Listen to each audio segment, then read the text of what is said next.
دما کو بویرین نخوش بسر کردان دتی و دایگین ما گلک دعا دکن او گوتنا کو ام دبیجن ام دبین ما خود مجبیر کریه لسر وی گوتنی ازی چیروکه کی بوا بیجم گوه بدن من دبیجن خوده گلکی جستران علاوه که متنی حز دکر استران جبلکی و گوه دابیه یا کرپتی خاچویه دبیجن خوده تم گوه دایه و گوه دار دکر و روژه کی بان فرشته خود دکر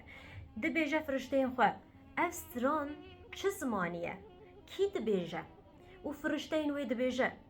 دبیجه اف سران بکردیه و کسی دبیجه جه کرده خودی دبیجه من قومکی وصان نه آفراندیه اف چه کسی نه فرشتین وی دبیجن بله تا قومکی وصا آفراندیه و کردن و هنه و خودی جه دبیجه وی دمه که اصل آرشیوا خود تماشا بکم اف قوم نای بیرامن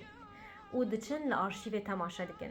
و گازن و هوار و قیرین و اوقاز گازن دین کردان و نالین کردان وکلی هی کی بسروان دته و او دبن دمینن و خودی دبیجه چاوا دبه کمن وان جبیر کریه